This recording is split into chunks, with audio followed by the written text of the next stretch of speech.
Radio Taïwan International, les joies de l'éco-construction. Bonjour à toutes et à tous, c'est Sasa qui vous accueille pour la deuxième partie sur les enduits terre et chaux japonais. La semaine dernière, nous avons parlé des similitudes et des différences entre les enduits japonais et taïwanais. Aujourd'hui, je vous emmène en reportage à Dulan, au sud-est de Taïwan, tout près de l'océan Pacifique, au centre de formation en permaculture Earth Passengers. Ce centre a organisé un stage de 5 jours sur les enduits chaux et terre japonais en janvier dernier, animé par Kyle Holsuter, un Américain qui vit depuis plus de 20 ans au Japon. Il est diplômé de l'Académie de plâtrerie de Kyoto et a été le premier occidental à réussir le plus haut examen national japonais de maître enduiseur, ce qui lui a permis de participer à la restauration et à la construction de nombreux bâtiments au Japon dans le cadre de son entreprise Kiwado Plaster. Les Taïwanais s'intéressent beaucoup aux enduits japonais puisque c'est déjà le 4e stage qu'il a organisé à Taïwan. Et il faut dire que le centre de formation Earth Passengers est un lieu idéal puisqu'il y a des espaces pour s'entraîner dans un nouveau bâtiment construit en matériaux naturels et aussi des pans de murs ou des bancs en terre qui sont amenés à être permanents. Donc les participants ont contribué à ce lieu magnifique qui en plus est entouré de grands arbres. C'était un plaisir de travailler dans cet environnement. Mais avant de passer à l'action, il faut savoir de quoi on parle. Kyle nous a donc présenté le B.A.B.A. Il y a 3 couches d'enduit. D'abord la couche d'accroche, puis le corps d'enduit et enfin l'enduit de finition. Mais c'est 3 couches minimum, parce qu'en fonction de la qualité que l'on recherche, il y en a souvent beaucoup plus. On peut passer l'enduit de corps ou l'enduit de finition plus qu'une fois. Par exemple, un premier enduit de corps où l'on appuie bien pour qu'il adhère à la couche d'accroche, et une deuxième couche où l'on appuie moins fort. Quant à l'enduit de finition, plus on met de couches, plus ce sera beau. Mais ce qui est important à savoir, c'est que ces 3 types de couches ont des compositions différentes. Et bien sûr, il y en a toute une palette, en fonction de si l'on veut une finition chaux, donc blanche, ou terre. Ensuite, Kyle a montré aux participants comment manier la truelle. Pour assouplir le poignet et faire les bons gestes, il faut s'entraîner. Et pas au hasard. Il y a un ordre de remplissage, qui d'ailleurs, c'est bien pratique, correspond grosso modo à l'ordre d'écriture des kanji, les caractères d'origine chinoise utilisés en japonais. Puis on aplanit bien le tout avec un mouvement qui ressemble à un essuie-glace et on peaufine les angles. Il faut aller relativement vite car sinon ça sèche et l'on voit les traces de jonction. Dit comme ça paraît facile, mais la truelle en main, c'est une autre histoire. Petit conseil de Kyle, il faut utiliser le ventre de la truelle, pas le bout. Le bout pointu sert uniquement pour les coins.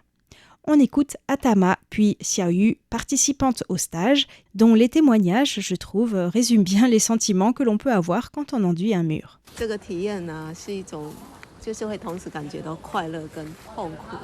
À travers cette expérience, je ressens à la fois de la joie et de la souffrance. Derrière cette souffrance, il y a une peur, par exemple de ne pas bien faire. Mais quand on regarde la peur en face, on commence à se détendre, et là, il ne reste plus que la joie.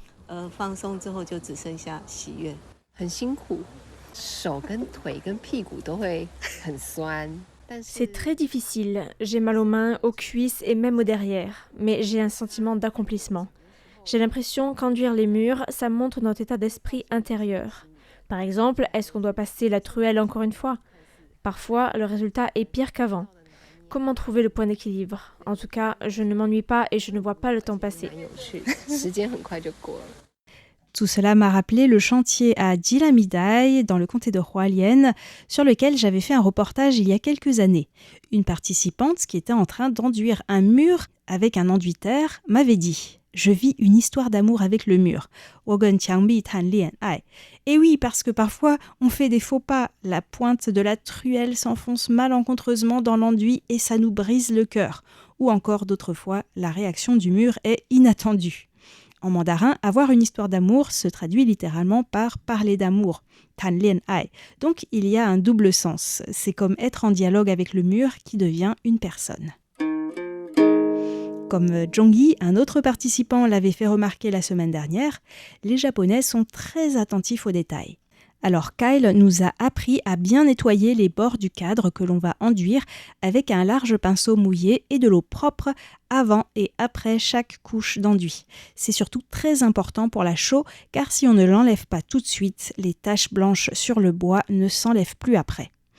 Avec Kyle, il y a tout un cycle de l'eau sur le chantier pour l'économiser. L'eau propre permet de mouiller les pinceaux pour nettoyer les bords. Elle devient ensuite un peu sale, mais ça reste une eau avec laquelle on peut nettoyer les outils, qu'il faut d'ailleurs nettoyer régulièrement, sinon la chaux ne s'enlève plus. Une fois que l'eau contient beaucoup de terre ou de chaux, on peut l'utiliser pour la mélanger aux enduits. Mais attention, il vaut mieux séparer l'eau qui sert à nettoyer les outils qu'on utilise pour la chaux et celle qu'on utilise pour la terre, car si l'on fait un enduit terre uniquement, il vaut mieux ne pas mélanger avec de l'eau qui contient de la chaux. Le diable est dans les détails. En parlant d'eau, il y a un point sur lequel a beaucoup insisté Kyle. Avant d'enduire, il faut bien humidifier le mur. Au Japon, ils ont même une brosse spéciale pour ça. L'une des principales raisons pour laquelle un enduit se décolle ou s'effrite, c'est que le mur n'a pas été assez bien humidifié au moment d'enduire. Il vaut mieux être très attentif en amont plutôt que de devoir tout refaire par la suite. En ce qui concerne la couche de finition, il y a toute une palette de possibilités, notamment la finition Shikui et la finition Otsu. La finition Shikui, c'est celle qui donne ces beaux murs blancs que l'on voit souvent dans les maisons japonaises ou à l'extérieur sur les murs des châteaux par exemple. On mélange 20 kg de chaux éteinte en poudre à 1 kg de très fines fibres de chanvre et 1 kg de colle d'algues. Tout ça avec de l'eau bien sûr. On peut y ajouter du papier, par exemple du papier toilette blanc, avant utilisation au WC bien sûr. Pour aller plus vite, nous avons mélangé tout ça dans une mini bétonnière, mais ça peut se faire à la main aussi, idéalement avec un malaxeur électrique. La finition Otsu, quant à elle, est à base de terre argileuse. Elle aura donc une couleur brune qui dépend de la couleur de la terre utilisée, donc idéalement c'est plutôt de la terre rouge ou qui a une belle couleur. Il faut compter pour 10 kg de terre argileuse, pilée puis tamisée bien sûr, 2 à 3 kg de chaux et 1 kg de chanvre. Les proportions varient en fonction de la teneur en argile de la terre. On peut y ajouter du carton. Évidemment, la terre craint beaucoup plus l'eau que la chaux, donc c'est généralement un enduit utilisé uniquement à l'intérieur des bâtiments. L'une des spécificités des enduits de finition japonais, selon Kyle, c'est que l'on applique la couche de finition quand la couche d'enduit de corps n'est pas encore tout à fait sèche. Ça donne une texture plus douce. En revanche, l'enduit de corps ne peut être appliqué que quand l'enduit d'accrochage est déjà totalement sec. Il faut donc parfois attendre 1 à 2 mois, sans oublier d'humidifier le mur avant quand même. Pour l'enduit de finition, on tamise la terre plus finement. Les fibres aussi sont plus fines. Alors comment faire pour trier les plus fines ? Pas facile, mais Kyle a toujours plein de conseils. Pour ça, on peut lâcher le chanvre devant un ventilateur. Les fibres les plus lourdes tomberont au sol plus près et les plus fines plus loin. Il ne reste plus qu'à les ramasser. Comme vous l'avez compris, si vous avez écouté l'émission de mercredi dernier, l'une des spécificités des enduits japonais par rapport aux enduits taïwanais ou européens, c'est la très forte proportion de fibres et le fait de n'utiliser que très rarement du sable. Il faut toutefois noter que si l'on souhaite faire des sculptures en bas-relief sur un mur pour donner un aspect un peu artistique, c'est là que les Japonais ajoutent du sable dans l'enduit pour le rendre plus solide. Au centre de formation Earth Passengers, nous avons eu l'occasion d'enduire des bancs en bauge, cob en anglais, un mélange de terre, sable et paille. L'un des bancs était simplement à rénover, donc nous l'avons simplement humidifié et refait la finition en terre. L'autre n'avait pas encore d'enduit de corps, donc nous avons d'abord commencé par ça. Et Kyle nous a indiqué que pour les bords arrondis du banc par exemple, les endroits les plus fragiles donc, il ne fallait pas hésiter à mettre vraiment beaucoup de fibres pour que le banc tienne le coup. Pour ce banc-là, nous avons fait un enduit Shikui. Après la dernière couche, nous sommes passés une dernière fois simplement en appuyant avec une petite truelle plus souple. Résultat, le banc a gagné en brillance, à tel point qu'on dirait presque du sucre glace sur un gâteau. Patience, patience, pour s'asseoir dessus, il faut compter minimum 1 semaine de séchage. Pour la carbonatation, il faut compter 6 mois environ. C'est le cycle de la chaux. Sa production, à partir de roches calcaires, émet du CO2 lorsqu'elle est chauffée, Puis, une fois enduite, quand elle sèche, la chaux durcit et réabsorbe le CO2, ce qu'on appelle donc la carbonatation. La chaux se transforme en calcaire au fil du temps. Petit conseil de Kyle. Pour les arrondis incurvés de forme concave, comme la jonction entre le banc et le mur, on peut laisser tomber la truelle et se munir tout simplement du dos d'une cuillère. Et oui, il fallait y penser. Petit conseil de Peter, cofondateur d'Earth Passengers. Pour bien aplanir les enduits de finition sur les parties arrondies du banc ou les sculptures en bas-relief, on peut utiliser une ancienne carte de type carte de métro ou carte bancaire en plastique.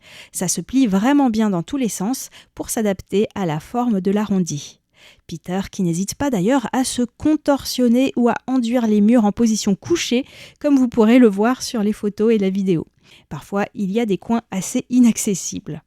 Autre conseil de Peter, après une journée de travail avec la chaux, une substance très alcaline, avec un pH très élevé donc, on peut s'enduire les mains de vinaigre, qui est au contraire très acide. Ça a un effet apaisant et adoucissant. Kyle nous a par ailleurs mis en garde contre le fait que si l'eau qu'on utilise dans un enduit-terre est trop calcaire, des taches blanchâtres peuvent apparaître sur le mur. Et si l'on passe trop souvent avec la truelle souple pour appuyer après la dernière couche d'enduit, on risque de provoquer une réaction à cause du métal de la truelle qui laisse des traces noirâtres sur le mur. Du coup, il s'est bricolé un dessous de truelle en plastique qu'il a collé sous sa truelle en métal pour éviter ses déboires. Une autre technique que Kyle a enseignée, c'est le sgraffito. L'effet est vraiment magnifique. C'est une technique artistique décorative qui consiste à gratter la dernière couche d'un enduit encore frais pour révéler la couche précédente qui a une autre couleur, afin de faire apparaître un dessin en contraste. À noter qu'il ne faut pas mettre de fibre dans la dernière couche que l'on veut gratter, car sinon elle a du mal à partir. Le sgraffito permet de créer des motifs bicolores avec des détails très fins. C'est une technique souvent utilisée dans l'art nouveau, bien qu'elle soit ancestrale. Un autre point, qu'en est-il du recyclage ? Ces matériaux reviennent-ils à la terre ? S'il s'agit d'un enduit-terre, aucun problème bien sûr. S'il y avait une finition chicoui à la chaux par exemple, dans ce cas, Kyle gratte cette couche qui peut servir sur les plantes au jardin car la chaux est aussi utilisée en agriculture et ensuite les enduits d'accrochage et de corps peuvent retourner à la terre d'où ils proviennent.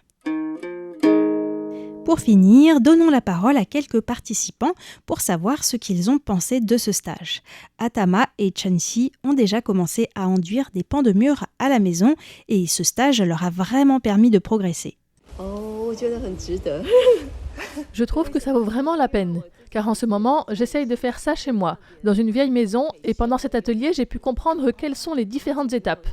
Par exemple, je ne savais pas qu'il fallait passer plusieurs couches. J'ai été aussi étonnée qu'il y ait tellement de fibres dans l'enduit et pas de sable. Chez moi, j'ai constaté que le sable s'était décollé du mur à cause de l'humidité. Donc je crois que je vais essayer cette technique sans sable et avec beaucoup de fibres.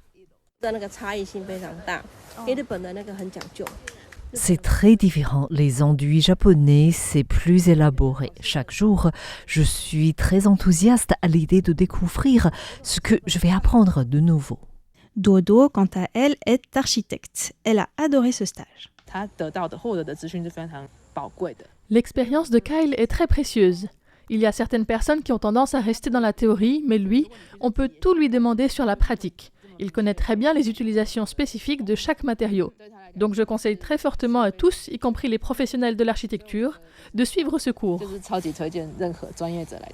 Selon Dodo, la plupart des architectes se concentrent sur la forme et durant leur cursus n'apprennent quasiment rien sur les matériaux naturels à Taïwan. Ils sont capables de faire un joli design sur ordinateur, mais ne savent pas comment construire. Il faudrait, selon elle, justement commencer les études d'architecture par l'éco-construction. Commencer par la base, comprendre les matériaux naturels et apprendre les principes de la construction en construisant et pas rester dans la théorie en cherchant simplement à créer de belles formes. Hui, cofondatrice du centre de formation Earth Passengers, considère quant à elle qu'il est important de continuer à transmettre les savoir-faire ancestraux des enduiseurs japonais et aussi de mettre la main à la pâte en apprenant à enduire par soi-même.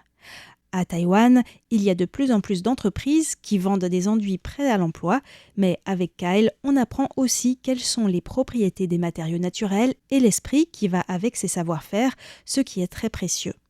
En tout cas, c'était vraiment une chance de pouvoir organiser ce stage au centre de formation en permaculture Earth Passengers, car nous avons travaillé sur un bâtiment qui va devenir un lieu de convivialité, en accueillant des fêtes, des cours de yoga, peut-être même des conférences sur l'éco-construction. C'est super d'avoir pu y contribuer, même si ça nous a un peu mis la pression. J'ai hâte d'y retourner pour m'asseoir et m'allonger sur ces bancs. Ce que j'ai pensé de ce stage, c'est qu'il y a un très fort contraste entre la facilité que l'on a pour construire un banc en terre, par exemple, et la difficulté de l'enduire. C'est un travail très méticuleux et sur des formes arrondies, le défi est encore plus grand. Mais c'est surmonter les difficultés qui en fait tout l'intérêt. Sur ce, je vous invite à regarder les nombreuses photos et la vidéo sur notre site internet pour pouvoir vous faire une idée plus précise du résultat de ce stage. Vous trouverez également des liens si vous voulez en savoir plus sur les enduits japonais. Je vous souhaite une bonne continuation et vous dis à la semaine prochaine.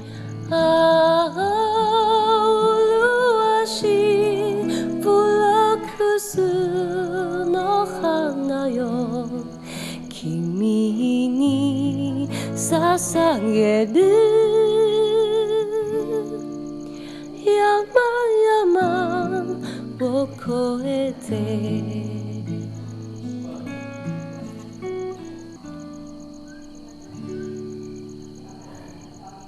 窓辺に咲いたフロックスの花よ麗しい姿そよ風に揺れるああ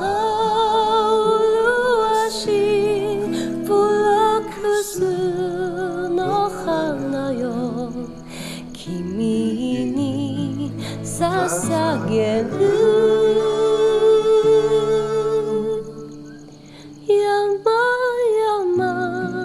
を越えて山々を越えて